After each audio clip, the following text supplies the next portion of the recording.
So my question is, you say Israel is our greatest enemy, Yes, and would you agree that what they're doing in Gaza is like an ethnic cleansing and genocide? 100%. So are you pro-Palestine? Well, I'm pro-human, and what's going on right now is completely unacceptable. So then you say America shouldn't give money to anybody, right? I don't think we should be giving money to Israel specifically, especially with what's going on. So should we be giving money to Palestine if it is an ethnic cleansing and it's a human rights issue? Well, here's the thing. If we're going to go ahead and be the responsible for 70% of the bombs being dropped on them, I do think at this point that we do have some duty to get some type of peace and to broker some kind of peace between the two and create whether it be a two-state solution or a one-state solution where the Israelis are forced to take in those Palestinians that they currently have an apartheid under, or living under an apartheid regime, because the reality is there's never going to be peace in the Middle East until the Palestinians get some type of sovereignty. But if you make a two-state, like you make Palestine its own state, wouldn't that be a terrorist like led state? I would argue the Israelis are bigger terrorists than the Palestinians are. And then like how would we stop giving money to Israel? How do we stop? Yeah, if everyone in Congress is in AIPAC. You're right. That's a good question. We need to get them out of there. Dual citizen, we got to get them out of positions of power. But how can you do that if they're in AIPAC? Like everyone that is running for a government is in AIPAC. Like what's your solution to that? Well, again, we need to go ahead and get more politicians that aren't necessarily dependent upon Zionist money, Zionist lobby money. We need politicians that put America first, aka I would argue America only. And we need to ensure that we have people that have America's best interests and don't carry an Israeli passport.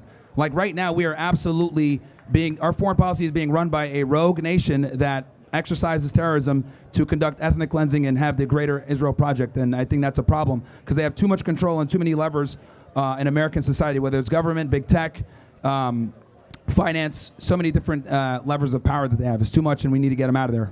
But how do you do that is my question. Wake people up. First is education. After October 7th, we've been able to finally talk about this topic, right? For example, the guy earlier asked me about, what's your thing with, World War II, whatever. The fact that I couldn't even talk about that while we're on certain platforms proves my point that there's a heavy censorship regime around a certain topic. And that should tell people, that's interesting. So we've finally been able to talk about this topic when it comes to Zionism, Jewish power, Jewish supremacy over the past year or so. Prior to October 7th, if you talked about it, you would get banned off every single platform. And it's still a very sensitive topic to this day. So I think by educating people on who really runs this country and the occupation of our government, that's step one. But how do you think Israel runs our country?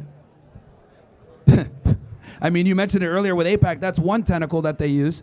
But there's an enormous amount of lobbying power that they have with being able to control our foreign policy. They basically dictate our foreign policy. Okay, my last question is, sure. You say, would you say you're a really good-looking male? I'm average at best. So my question is, how do you get women? What was that? How should a guy like you get women? Like, how should we try to get women? Like regular guys or? Like very good-looking guys like you, and then not very good-looking guys. Well, I appreciate the compliment. But no, what I would say is, pause for sure. I think what guys need to do is, like, when it comes to being attractive to women, I think men need to understand that women have way more options than we do. And the only way to combat that is you have to get your money on point, get in shape in the gym, have good frame, and understand that women are not equal to men and have that red pill mindset that you need to be the leader. And just have your, just understand how the world works. Be competent. Okay, thank you. All right, man, no worries. Good questions.